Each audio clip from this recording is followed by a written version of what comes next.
자, 26번부터는 이제 고급 회계 내용이네요. 자, 대한과 민국에 대한 자료입니다. 자, 민국 흡수합병했답니다. 그럼 민국이 피합병 법인 피취득자, 동일 지배하에 있는 기업 아니고요. 합병 대가로 대한은 민국의 기존 주주에게 80만 원의 현금, 보통주 한 주당, 보통주 세 주당, 대한의 보통주 한 주, 공정가치 10,000원 얘를 교부를 했네요. 취득일 현재 민국 피취득자의 요약 재무상태표 자료가 제시가 됐어요. 뭐 장부금액도 있지만 공정가치 자료도 같이 제시가 됐네요. 그럼 별다른 언급이 없으면 여기서 측정된 공정가치 이용을 하시면 되겠죠. 부채와 관련된 사항도 이 공정가치 이용을 해주시면 되겠습니다. 아마 이 공정가치 합계 금액이 380만 원 이렇게 계산되는 것 같고요. 부채 공정가치는 이거밖에 없으니까 60만 원 이렇게 나오겠죠. 그리고 첫 번째 점은 이전 대가와 관련된 자료였습니다. 자, 추가적인 내용. 합병 시 취득한 민국의 유용자산 일부를 매각예정 비유동자산 따라 매각예정으로 분류한다. 그럼 매각예정으로 분류했을 때는 측정의 예외 규정이 적용되는 거죠. 해당 자산의 장부금액 아무 의미 없어요. 얘는. 자, 공정가치 30이었습니다. 이 금액은 취득일 현재 민국 유역재무세에 반영됐다. 그러니까 아까 봤었던 공정가치 합계 금액에는 얼마가 들어가 있다고? 30만 원이 들어가 있는 거였어요. 자, 매각예정자산으로 분류된 동유자 순공정가치는 25만 원이다. 그러면 이 중에서 순공정가치로 측정하셔야 될 거니까 5만 원만큼 차감이 필요하게 되겠습니다.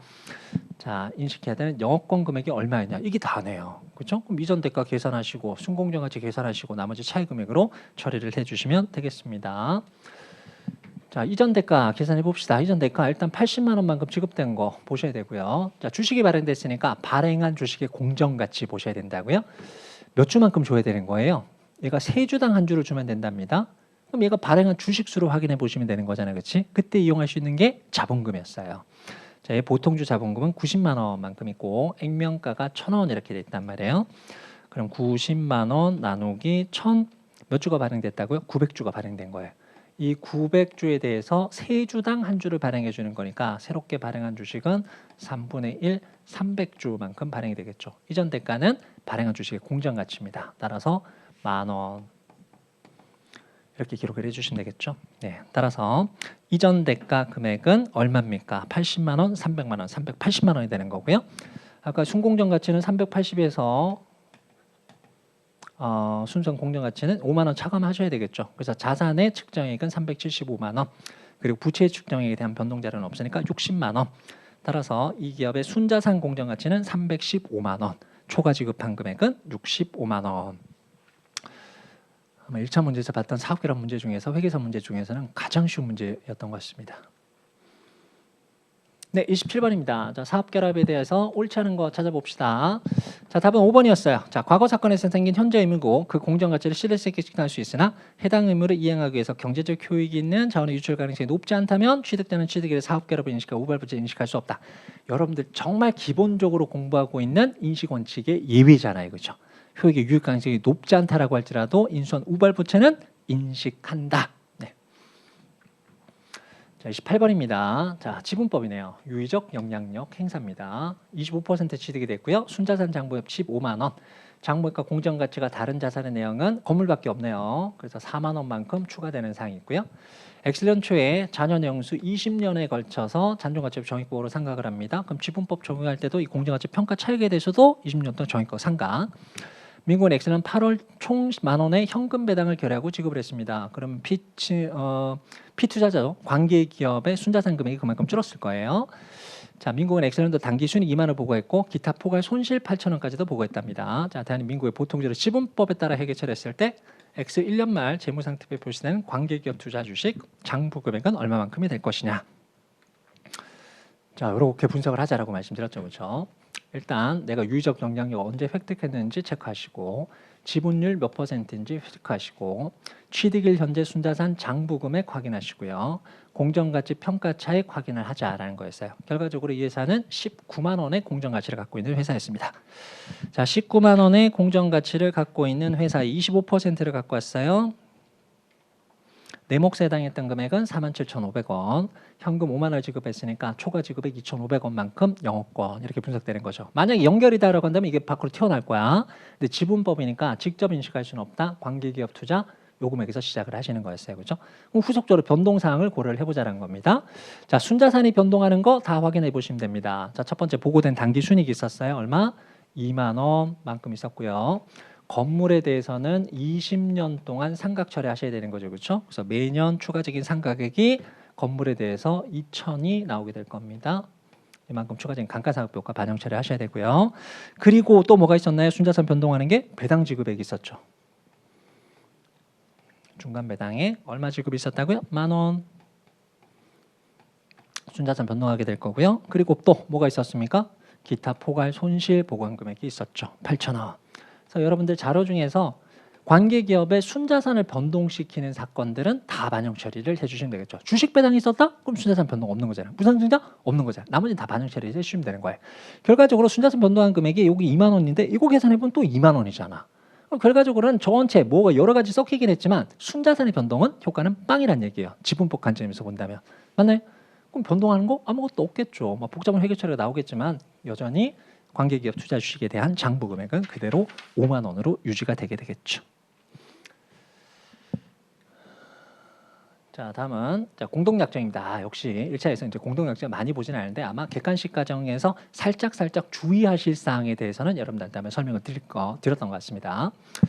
답은 3번이었습니다. 약정의 모든 당사자들이 약정의 공동지배력을 보유하지 않는다면 그 약정 공동약정이 될 수 없다. 이게 아니다라고 말씀드렸죠. 그렇죠? 둘 이상의 공유만 하시면 되는 거예요. 그래서 공동약정임에도 불구하고 참여자가 이렇게 여럿 있을 수가 있단 말이에요. 그렇죠? 만약에 단독적으로 뭔가 의사결정할 수 있다라고 한다면 이건 지배력이 되겠지만 둘 이상의 합의가 필요하다라고 한다면 얘가 공동지배력이 되는 거죠. 그래서 지금 당사자가 5 있다라고 해서 5이 모두 합의를 해야 되는 사항은 아니다. 네. 자, 다음은 연결재무제표에 대한 설명으로 옳은 거, 오랜만에 맞는 거 찾는 겁니다. 답은 5번이었고요. 틀린 것도 확인해 봅시다. 투자자가 피투자자에 대한 힘이 있거나 피투자의 관념에 따라 변동이익에 노출되거나 피투자에 대한 자신의 힘을 사용하는 능력이 있을 때 피투자를 지배한다. 뭐가 틀린 거예요? 지배력을 갖기 위해서는 세 가지가 모두 있어야 되는 거죠. 엔드 규정이란 말이야. 여기는 다 있거나 이렇게 표현되고 있으니까 이 표현이 틀린 거죠. 자, 두 번째, 지배기업과 종속기업의 재무제표는 보고기간 종료일이 같다는 것이 원칙이다. 여기까지 맞고요. 어떠한 경우라도 종속기업의 재무제표일과 연결재무제표 차이는 6개월 아니었어요. 그렇죠? 최대 허용하는 것은 3개월이었습니다. 자, 보고기업은 총포괄 손익을 지배기업의 소유주와 비지배 지분에 따라 귀속시킵니다. 다만 비지배 지분이 부의 잔액이 되는 경우는 총포괄 손실은 모두 지배기업 소유자? 그런 게 어디 있어요? 이익을 얻었을 때 나눠 가지는 거잖아. 손해가 발생할 경우도 역시 마찬가지 나눠 가지는 겁니다. 중요한 거, 자산은 마이너스로 표시될 수 없죠. 부채는 마이너스로 표시될 수 없죠. 자본 항목은 얼마든지 마이너스로 표시가 될 수도 있는 겁니다. 그렇지? 그래서 비지배 지분이 연결 재무상태표에 자본으로 표시가 되는 거잖아요. 그렇죠? 마이너스로 표시될 수 있다고요, 없다고요? 얼마든지 가능하다고요? 틀렸습니다. 4번, 연결 재무제표 작성할 때 당기 순손익을 지배기업 지분과 비지배 지분에 배분하는 비율은 현재 소유 지분뿐만 아니라 잠재적 의결권의 행사 가능성을 반영해서 결정한다. 이건 사실 모든 힘에 똑같아요. 즉 유의적 영향력 그리고 지배력 역시 마찬가지예요. 두 가지 관점이 있는 거지, 그렇지? 유의적 영향력이 있느냐, 그리고 또 한 가지는 뭐 지배력과 관련해서 지배력이 있느냐, 이걸 판단하는 경우에는 뭐까지 고려하셔야 된다고요. 잠재적 의결권의 행사 가능성까지 고려하셔야 되는 거예요. 근데 실제 회계 처리를 하면서 계산을 할 때는, 즉 지분법 손익을 계산하거나 또는 연결해서 얘를 나누는 과정이나 이 경우에는 잠재적 의결권을 반영하지 않고 현재 실제 지분율을 기준으로 해서 계산만 해주시면 되는 거죠. 네. 그래서 답은 5번이었습니다. 자, 31번, 32번은 연결 문제네요. 자, 보통주 80% 20만원 취득하고 지배력 획득을 합니다. 자, 요약재무상태표 자료가 쭉 제시가 됐었어요. 자, 피취득자 일단 현금은 같고요. 매출 채권도 같고요. 재고자산이 차이가 발생을 했네요. 10,000원만큼, 유형자산이 40,000원만큼 차이가 발생을 했습니다. 부채 금액은 같네요. 결과적으로 취득일 현재 자산과 부채 항목 중에서 차이가 나는 부분은 재고자산 10,000원, 유형자산 40,000원 효과밖에 없습니다. 재고자산은 상품이고 엑셀런도에 모두 외부에 판매됐다. 그럼 전액 상각이 발생했겠죠. 엑셀런도에. 자, 민국의 유형자산은 기계장치이고요. 지배력 획득일 현재 잔존연수 8년 동안 상각입니다. 정액목으로 감가상각을 한다. 이런 자료 나타났습니다. 자, 엑셀런 중에 대한은 장부금 2만 원의 재고자산, 대한이 지배기업이죠. 자, 민국에게 3만 원을 판매했습니다. 내부거래가 발생을 했습니다. 바로 내부거래 이익 2만 원짜리가 3만 원 부풀려지게 될 거니까 내부거래 이익이 10,000원만큼 발생을 하겠죠. 이거 조정하셔야 되고, 이 재고자산의 50%를 엑셀런트 외부로 판매했다. 실제 실현된 거죠. 그렇죠? 50%는 5,000원만큼 실현손익 바꿔주시고 나머지 50%를 X2년 중에 실현손익으로 대체하시면 되겠네요. 보관 단기 순이익 자료가 각각 제시가 됐었어요. 자, 다음과 민국은 X년 3월에 각각 2만 원과 만 원의 현금 배당을 결하고 지급을 했습니다. 대한이 배당 지급한 것은 큰 영향이 없을 것 같아요. 그런데 민국이 배당을 지급한 부분은 주주가 대한이 있잖아. 그럼 대한은 단기 지분율만큼 배당 수익을 인식할 가능성이 있어요. 그렇죠? 지분법이 적용되지 않는 이상 모든 배당금은 단기 손익으로 처리가 된다는 거 알고 계시죠? 자, 대한은 별도 재무제표의 민국 주식을 원가보로 회계처리한다. 그럼 민국으로부터 받은 배당과 관련된 사항은 배당 수익으로 처리가 됐을 거예요. 근데 내부 거래잖아.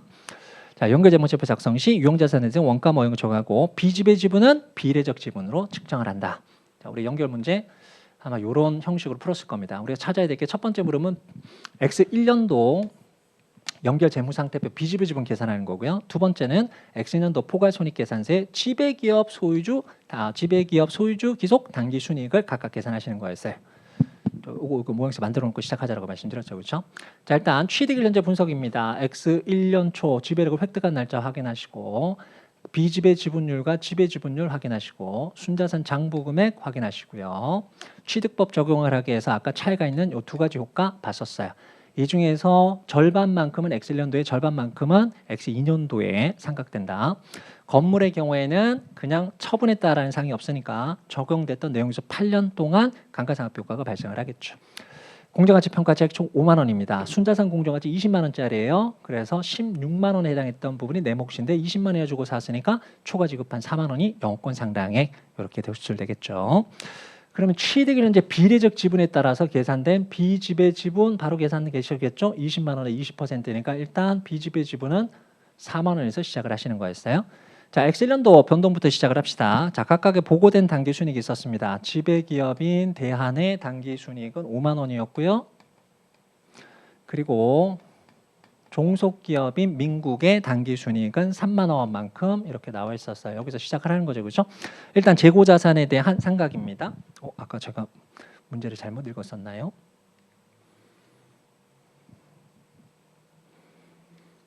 페이지는 여기네. 모두 외부 판매가 발생을 했네요. 내부 거래된 것이 50%였죠? 죄송합니다.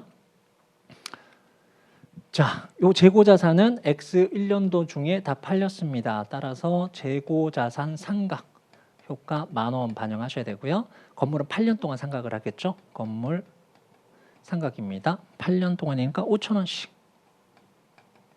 자, 일단 기본적으로 취득일 현재 공정가치 평가차익에 대한 상각 효과 고려하셔야 되고 또 한 가지가 내부 거래 영향 보셔야 된다고요.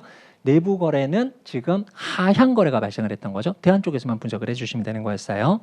그래서 이 중에서 재고자산 내부 거래가 발생한 효과 일단 총액으로 걷어내자 2만 원짜리를 3만 원에 바로 10,000 원만큼 걷어내시고 기말까지 이 중에서 50%가 실현됐다는 얘기가 되겠죠. 다시 재고자산의 외부 거래 효과 절반 5,000원, 나머지 5,000원은 차기력 2월 이렇게 되겠죠. 그렇죠? 이런 현상이었어요. 자, 첫 번째 찾아주셔야 될 사항은 X1년 말의 비지배 지분입니다. 비지배 지분. 자, 비지배 지분 순이익 계산하실 수 있는 거잖아요. 여기까지가 종속기업의 X1년도 연결 단기 순이익으로 계산되는 값입니다. 2만 원, 15,000원이니까 얼마? 5,000원만큼이 되겠네요. 15,000원의 금액이 되겠죠. 그렇죠? 이 금액이 연결 단기 순이익, 종속기업의 연결 단기 순이익은 15,000원만큼 계산됐어요. 이 중에서 20% 계산을 해주시면 되겠죠. 따라서 15,000원의 20% 3,000원만큼의 비지배 지분의 증가가 발생을 합니다. 따라서 취득일 현재 4만 원에서 시작을 했고요. 3,000원의 금액이 됐으니까 X1년 말 현재 비지배 지분가액은 43,000원 이렇게 나오겠죠. 네. 그래서 43,000원이 답이었고요. 두 번째 물어본 사항은 X2년도 지배주주한테 기속되는 연결당기순이익이 얼마인지. 자, X2년도로 갑시다. 다시. 제시된 자료에서 지배기업에 보고된 당기순이익 자료 6만 원만큼 있었고요. 종속기업에 보고된 당기순이익 자료가 2만 원만큼으로 제시가 됐었어요. 항상 순서대로 갑시다. 취득일 현재에 대한 연결 조정 추가적인 사항이 있냐? 재고는 작년에 다 팔렸지만 건물을 계속적으로 상각을 해주셔야 된다고요. 건물에 대해서 단기분 상각액 정액법이니까 똑같이 5,000원 이렇게 나오게 되겠죠. 자, 또 한 가지는 뭐 고려하셔야 된다고요? 이제 내부 거래와 관련된 사항까지도 여러분들 같이 고려를 하셔야 된다. 내부 거래는 일단 요거에 대한 추임부터 먼저 하고 가도록 하죠. 작년도에 있었던 거 외부 실현된 금액 나머지 50% 5,000원의 영향 이렇게 나타났다고요. 또 한 가지 보셔야 될 사항이 뭐가 있었나요? 배당과 관련된 사항이 있었다고요. 얘가 배당한 건 상관없지. 얘 주주한테 빠져나갔을 거니까 손익하고 아무 상관이 없었어요. 얘가 배당을 했단 말이야. 종속기업이 배당한 금액이 얼마라고요? 10,000원만큼. 그럼 얘 지분 비율이 80%니까 이만큼을 지금 종속기업 투자를 원가법으로 측정하고 있다고요. 따라서 배당을 결정됐을 때 배당 수익으로 처리했을 거 아니야. 그 금액이 6만 원에 포함되어 있다고요. 그래서 배당 수익 효과, 내부 거래 효과 걷어내자 라는 겁니다. 내 몫이 8,000원. 8,000원. 동시에 이거 어떻게 조정하신다고 말씀드렸지? 이익잉여금 8,000원에서 동시에 조정을 해버리자. 이렇게 말씀드렸잖아요. 근데 얘는 이익잉여 조정이니까 손익과 관련된 사항은 여기까지가 손익이라고요. 오케이. 자, 연결 단기 순이익 전체를 계산합시다. 얘가 손익 여기까지죠. 얘는 배당 지급이었으니까 그렇죠? 그럼 연결 단기 순이익은 종속기업 쪽이 15,000원만큼 계산이 되는 거였고요. 지배기업 쪽은 6만 원, 6만 5천원에 8천원이니까 3천원 줄어드네요. 57,000원의 금액이 계산되겠죠. 그래서 15,000원하고 57,000원의 합산된 금액이 연결 단기 순이익 총액이었어요. 72,000원만큼 엑시년도 연결 단기 순이익입니다. 이 중에서 뭐 차감 처리하시면 되는 거지?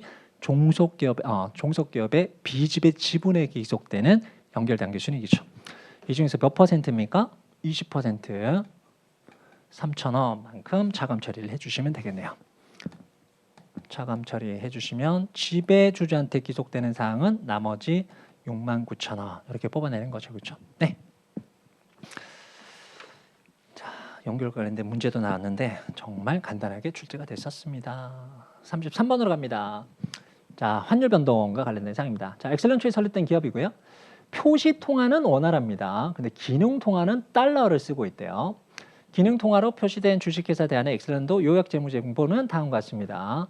자, 자산 7,000달러, 부채 4,500달러, 자본금 1,500달러, 그리고 이익잉여금은 아직 없고요. 이제 최초 연도인가 봐요. 수익이 4,000, 그리고 비용은 3,000 이렇게 지금 제시가 되고 있습니다. 자, 추가적인 자료입니다. 자, 대한의 엑셀런트 유럽의 회사에 수출을 하고 대금을 엑셀년도에 유로화로 받기로 했습니다. 그러니까 매출 채권이 생겼다는 얘기. 자, 수출 대금은 300유로였고요. 대한은 수출 시를 미국 달러로 환산하면서 장부에 기록했다. 잘했죠, 그렇죠?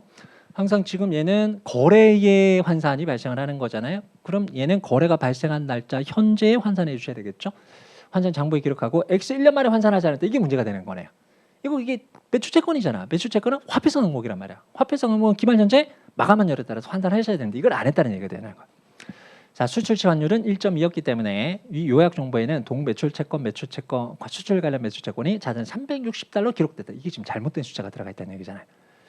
자, 분석 한번 해봅시다. 자, 매출이 실제 발생을 했을 때 유로 기준으로는 300이었어요. 근데 기능 통화가 달러다 보니까 얘를 기준으로 해서 환산을 했다는 거죠. 얘가 1.2가 적용돼서 얘를 달러 기준으로 360 이렇게 처리를 했다는 얘기가 되는 거잖아.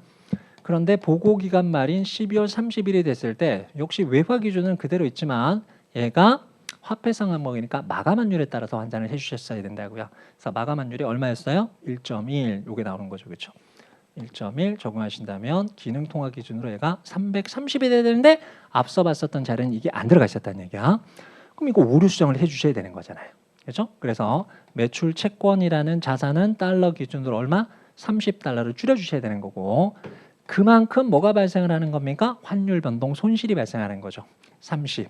이게 들어갔어야 되는데 안 들어갔다는 얘기가 되는 거잖아요. 일단 수정을 한번 해놓고 가도록 합시다. 자, 자산입니다. 자산은 7,000에서 얼마를 줄여주셔야 되고요. 여기서 30달러 줄여주셔야 되고요. 따라서 6,970달러가 되는 거고요.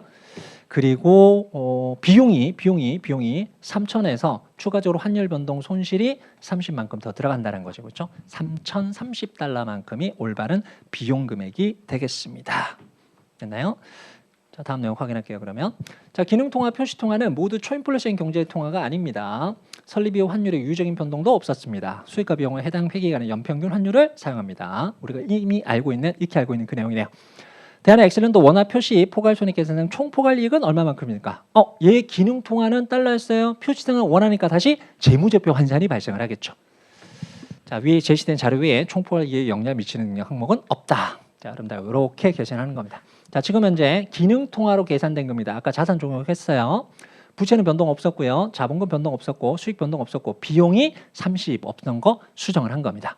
그럼 재무제표 환산은 약식 방법이니까 일괄환산이 들어가는 거잖아요. 그렇죠? 이때 적용되는 환율은 자산 부채에 대해서는 마감 환율 적용되는 겁니다. 그렇죠? 원화 달러 관계를 이용하셔서 그래서 엑셀런 말 마감 환율 제시된 정보 1,400원 적용해 주시면 되고 자본금의 경우에는 엑셀런 초에 설립되었다 이 얘기밖에 없는 거잖아요. 그렇지? 그럼 설립 시점 항상 자본은 재측정 대상이 아니니까 최초 발생한 시점 현재 측정된 금액 그대로 두셔야 된다고요. 그래서 얘는 엑셀런 초의 환율 1,300 적용하시고요. 수익 비용은 제시가 됐었어요. 평균 환율 적용하자고 평균 환율 1,340 이렇게 적용하시면 되겠죠. 그럼 자산 측정액은 이렇게 계산되는 거고요. 원화 기준으로 부채 측정액, 자본금 측정액, 수익 측정액, 비용 측정액. 근데 대차가 안 맞다고요. 이게 해외사 환산손익가고 얘기하는 기타 포괄손익 누계액이 되는 거잖아. 그래서 이 금액이 208,200원만큼 이렇게 딱 나오게 될 겁니다. 보통 문제는 얘를 물어보는 경우가 많았었잖아요. 근데 우리 문제에서는 뭘 물어보고 있었다고요? 엑셀런트 그냥 총 포괄손익은 얼마이냐라고 물어봤어요. 그럼 수익 총포괄손익 구성하겠죠. 비용 총포괄손익 구성하겠죠. 얘는 기말 누적액이긴 하지만 기초에 아무것도 없는 거잖아. 그래서 208,000원에 해당했던 금액도 기타 포괄 이익으로 처리가 됐을 거라고요. 요거 계산하시는 겁니다. 됐나요, 여러분들? 그래서 실질적으로 얘는 환산할 때 얘랑 얘만 환산하면 나머지 금액으로 얼마든지 측정이 가능하신 사항이었죠. 네, 자본거래를 제외한 순자산 변동 이 금액이 총포괄손익의 정의가 될 거니까. 네, 금액 계산하시면은 총포괄손익 150만 8천원 금액 계산되겠습니다. 자, 34번 문제입니다. 환율 변동 효과 관련해서 옳지 않은 것. 해외 사업장을 처분하는 경우 기타 포괄손익과 별도의 자본을 항목한 해외 사업장 관련 외환차의 누계액은 당기손익으로 재분류하지 않는다. 당기손익으로 재분류 조정하는 기타 포괄손익이 훨씬 작았잖아요. 그래서 여러분들하고 얘기를 하면서 중국 회계 과정에서 나타난 기타 포괄손익 중에서 당기손익으로 재분류 조정되는 거 딱 한 개밖에 없었다. 그게 뭐였습니까? FBOCI 투자사채, 그렇죠? 투자사채. 나머지 재평가잉여금, 그 다음에 확정급여 제도와 관련 재측정 손익 등등등등 하나도 재분류 조정 대상이 없었어요. 그래서 FBOCI 투자사채에 대한 기타 포괄손익이 재분류 조정된다는 거 꼭 기억하십시오. 이렇게 말씀드렸죠. 고급 회계 파트로 왔을 때는 또 두 곳이 있잖아. 환율 변동 쪽에서 나타난 요거 재분류 조정 대상 대표적인 항목이라고요. 그렇죠? 그리고 또 한 가지는 현금 흐름 위험 회피가 적용될 때 발생하는 현금 흐름 위험 회피 적립금. 그러니까 얘는 후속적인 가짐이 뭐냐에 따라서 재분류 조정되는 경우도 있고 인식되는 자산 부채 장부 금액에 반영하는 경우도 나타날 수 있었습니다. 아무튼 얘는 당기손익으로 재분류 조정되는 가장 대표적인 항목이잖아요. 이것만 알고 있어요. 나머지 하나도 안 보셔도 답을 뽑을 수 있는 그런 문제 유형이었습니다. 자, 마지막 문제 확인할게요. 파생상품이네요. 자, 11월 1일 선박 한 척을 2,000달러에 구입하기로는 확정계약을 체결했습니다. 선박의 인수일은 X년 4월 30일 인수일에 구입 대금을 지급하고 선박을 인수함으로써 계약이 종료, 법적 구속력을 갖고 있습니다. 대금 시점까지 환율 변동에 따른 확정계약의 위험을 회피하기 위해서 X년 11월 1일에 통화선도 계약을 체결했답니다. 통화선도 계약 기간은 이렇게 나와 있고요. 계약 조건은 260만 원 지급하고 달러를 받는 계약입니다. 현물 환율, 통화선도 환율 이렇게 나오는 거죠. 그렇죠? 아무 말이 없으면 당연히 확정계약에 대해서는 공정가치 위험회피가 적용될 거예요. 우리 문제에서는 공정가치 위험회피 적용된다라고 얘기를 하고 있었어요. 자, 공정가치 위험회피를 적용할 때 X 1년 말 재무상태표상 확정계약 자산 또는 부채는 얼마인가. 그래서 이걸 물어보고 있으니까 이게 너무 또 쉬워지는 거야. 현재가치 평가도 할 필요가 없답니다.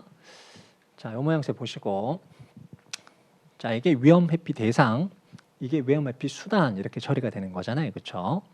자, 지금 확정 구입이 발생할 때 대가로 지급할 금액이 2,000달러입니다. 이걸 회피하기 위해서는 2,000만큼 받고 대가를 지급하면 되는데 지금 계약된 금액이 260만 원만큼 이렇게 제공되는 거예요, 그렇죠? 공정가치 위험 회피가 적용될 때는 이거 공정가치 계산하셔야 되고 이쪽 공정가치 계산하셔야 되죠.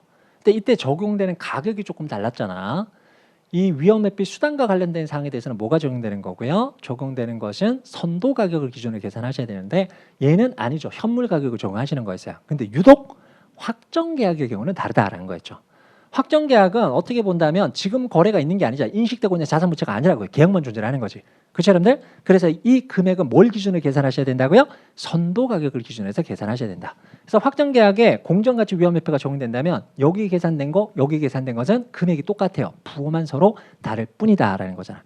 그래서 여러분들하고 이거 말씀드렸던 것 같아요. 계약을 맺은 시점에서 시작을 한번 해보도록 하죠. 11월 1일입니까? 제가 분석 어떻게 하자고 말씀드렸죠? 돈이 빠져나가니까 마이너스 이렇게 표시를 하자고요. 얼마만큼 빠져나가게 되는 거예요? 260만 원입니다. 얘를 기준으로 지금 선도 가격 이렇게 적용했단 말이에요.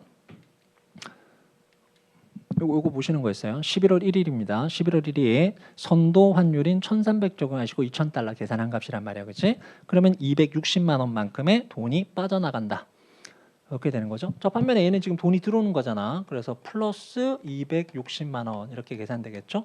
이 금액이 기준이 되는 금액이다라고 말씀드렸어요. 그리고 12월 1일이 됐어요. 그러면 선도 가격에 변동이 발생할 것이다라는 것입니다. 선도 가격이 얼마만큼 변동을 했어요? X 1년 만에 선도 가격이 1,400원. 이거 확정 계약 이거 보시는 게 아니라고요. 그렇죠?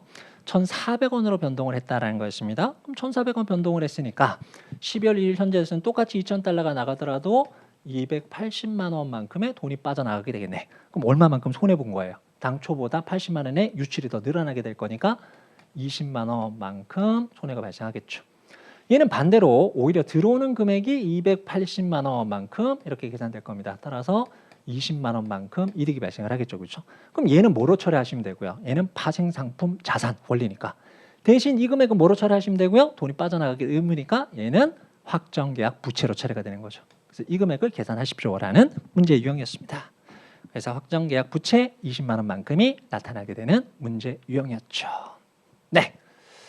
자, 여기까지 해서 우리 올해 기출되었던 회계사 1차 문제 풀이를 같이 진행을 한번 해봤습니다. 그러니까 여러분들도 아마 이 강의를 수강하시는 분들도 보시는 분들도 다 느끼실 거예요. 아, 올해 시험은 진짜 별거 없었다.